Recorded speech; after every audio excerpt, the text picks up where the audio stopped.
we'll get right into conduct of business. 10A, receive and accept the annual audit and financial statements for the city and the redevelopment agency.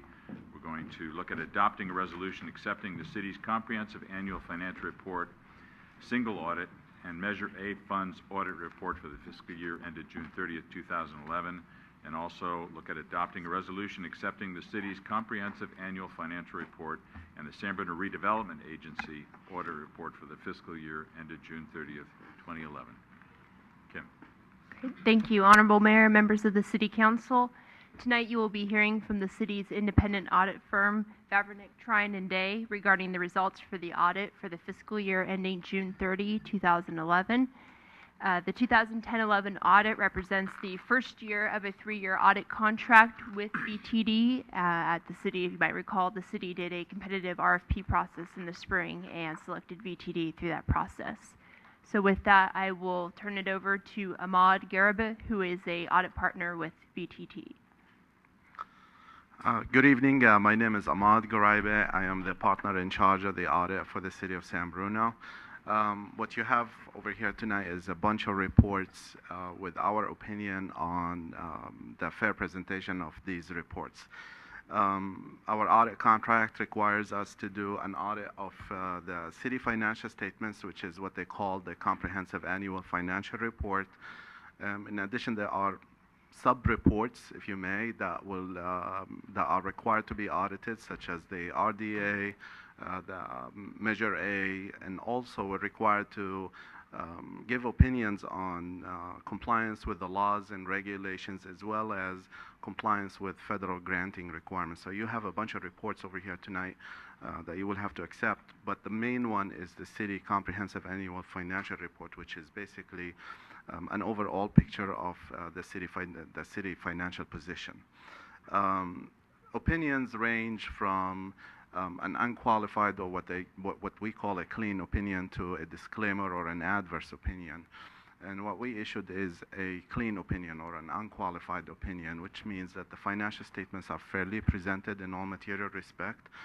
What you see in terms of the numbers here in the financial statements are fairly stated, which means that we have tested them and we have verified in all material respect that these numbers are fairly stated. We did issue an unqualified opinion on the city CAFR, on the RDA, an unqualified opinion on Measure A. And in addition, because you're a government, we are required to come to you and describe to you whether we had significant deficiencies or material weaknesses, as well as compliance with the laws and regulations, compliance with the federal granting requirements. As a condition for getting your federal grants, every year you're supposed to get an annual audit to tell you whether you complied or did not comply. Also, that was an unqualified opinion, which means that we didn't have any findings or any deficiencies in internal control. On the next slide, what we did here at the City of San Bruno is we verified the account balances. We did substantive audit procedures, such as confirmations, such as tracing the numbers that you see in the financial statements to documentary evidence, to ensure that these numbers that are presented to you are fairly stated.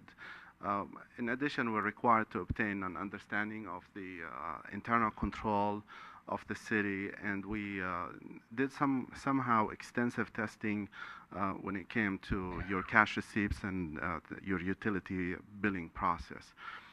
We tested the internal controls over there. We selected a significant sample as to how the city conduct and perform the billing, and how the manner that they do the site collections, and the manner that they record these amounts on the financial statements.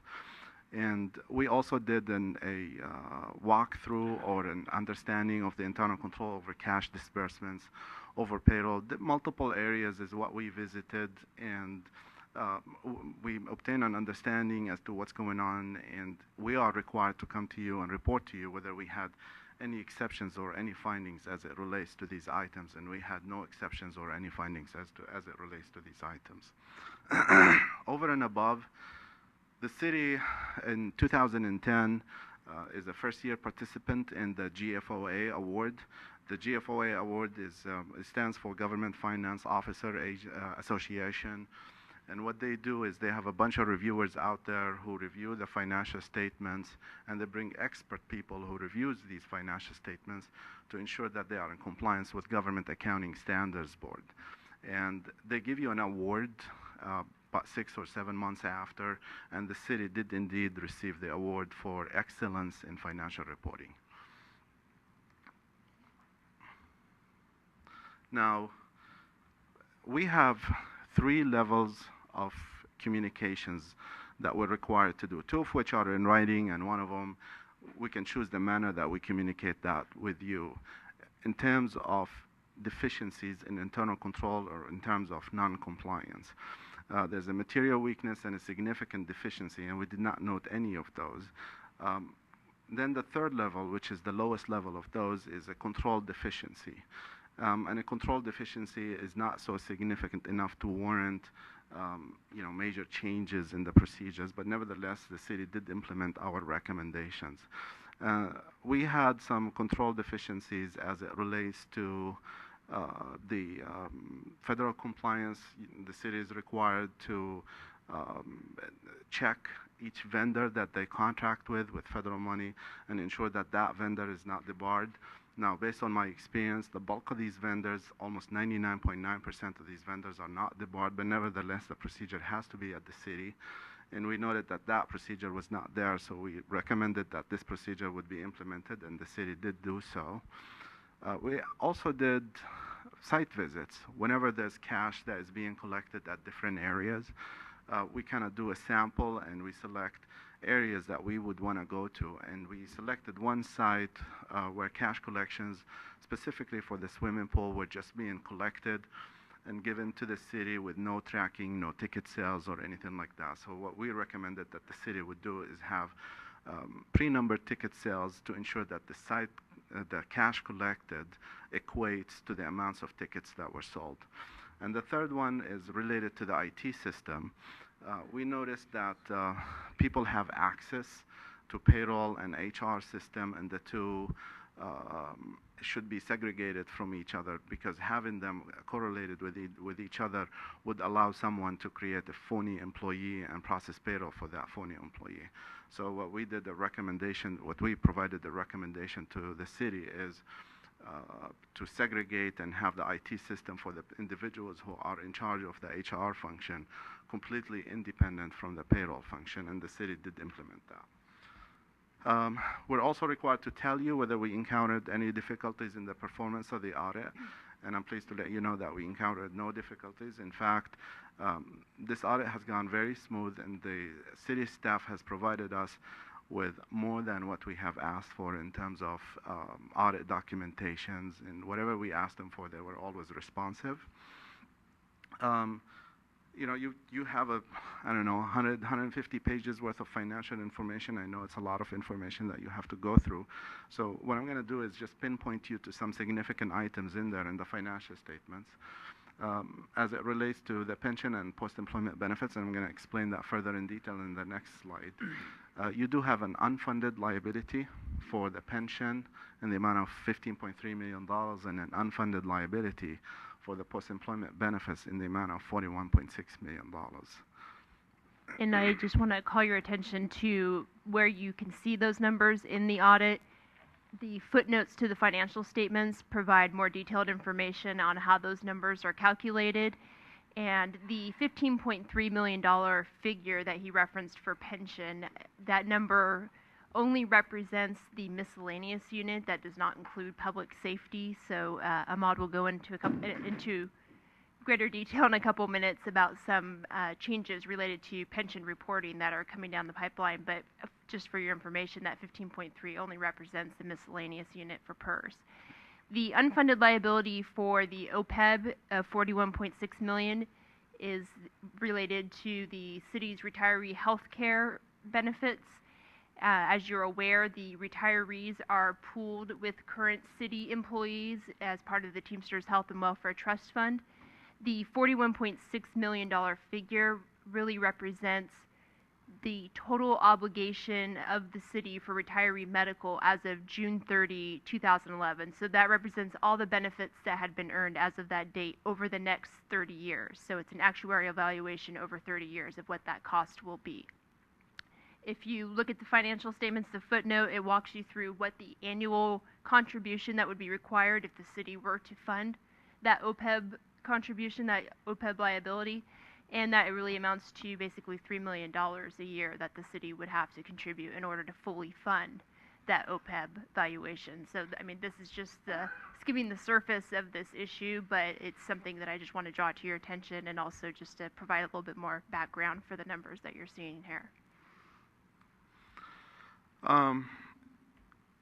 New accounting pronouncements, which deals with what Ms. Duran had just stated.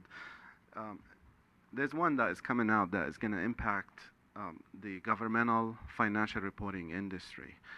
It's massive. Everybody's talking about it. It's something that is going to be very significant in terms of how this information is presented on the financial statements.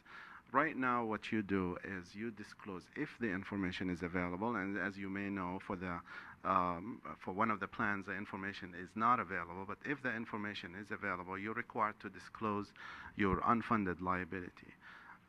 The new pronouncement that is expected to be effective for 2014 actually requires you to record these amounts on the financial statements. And we have a balance sheet over here at the city of San Bruno, and that balance sheet is going to be hit with a liability for these pension liabilities. And there are three plans. One is the OPEB, the other one is the miscellaneous plan. Those two we have the amounts for. The third one will probably have to be calculated by CalPERS, and that information will be provided to you. Now, what's going to happen is that these numbers are going to be recorded on the balance sheet, and it's going to impact as to how much the creditors and everybody else, when they look at the balance sheet of the city of San Bruno, as is with any other governmental agencies, they look at your total assets and total liabilities, and right now that number is not in the liabilities. And it has been like that for, I don't know, 20, 25 years since these pronouncements came out. If you go out to the commercial industry, that whole number is on the balance sheet. But if in the governmental practice, that number is just simply disclosed in the financial statements. And in 2014, those numbers are going to start being recorded on the financial statements. It's not a funding requirement. You don't have to fund these pension and post-employment benefit liabilities, but it's just a recording requirement and it's a disclosure requirement. So it's not something that you would have to pay for because that liability has always been there, but it's just going to be disclosed on the financial statements and recorded on the financial statements. And with that, that's a conclusion of our presentation. I'll be more than happy to answer any questions if you have any. Any questions of our auditor or of Kim, Financial Director? Through the chair, you've already alluded to the segregations with the payroll and HR. And that was part of my question, was how in your first year with us here, in your review, do you see the segregations of duty in the variety of departments, especially when it comes to the cash, checks, credit cards, as well as a secondary review? We tested segregation of duties whenever there was cash that is being handled. We tested the segregation of functions and duties as it relates to cash receipts, as it relates to accounts payable and cash disbursements, and also as it relates to payroll and HR function. And it's not like they were not segregated. They were segregated, and they passed 100% when it came to cash receipts and when it came to disbursements. As it relates to payroll, which is also a dual test with the IT system, is what we did is we sat with a payroll employee and we told them, log into the HR system and show me if you can add an employee in there to see if that employee is able to process payroll for that particular person. And we noted, and we don't know what the extent of the login information or the login capability that employee had, but we noted that payroll employees were able to access the system of the HR, and the HR system had the ability to access the payroll system. So it's just an IT issue, and what the city did is password protected the login so that if you want to log into one module, you shouldn't be able to log into the other module. And that's what we did. But other than that, in terms of segregation, everything else passed. And was there any, do you have any assessment or views as far as policies, procedures, and the structure on the department and on the criteria in which they follow? In terms of cash, I would say for the department itself, policy, procedures that are followed, maintained, or practiced, or... we do look at the policies and procedures as part of understanding the internal control only to the extent that they relate to the financial statements. If there are other policies and procedures that the city has that does not impact the numbers themselves, we don't look at them. But we did look at the policy like investment policy, accounts payable policy, purchasing policy, and so on and so forth. And we looked at them from an internal control perspective just to make sure that assets are safeguarded. But when it came to other policies that are not relevant to the financial statements, we did not look at those. Correct. Yeah. Okay. Thank you. Any other questions? Okay, we're looking for action to adoption two resolutions. Through the chair, I'd just like to thank VTD for their services for this first year, and also congratulate the finance department for I know all their hard work day in and day out, and also congratulations on that award for excellence in financial reporting. And with that, I'd like to introduce the resolution for adoption, one at a time, I guess.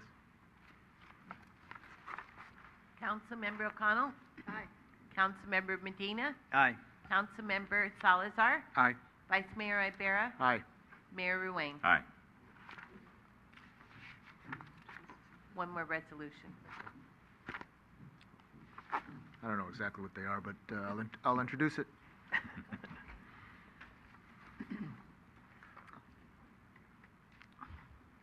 Vice Chair Ibarra? Aye. Board Member O'Connell? Aye. Board Member Medina? Aye. Board Member Salazar? Aye. Chair Ruane? Aye.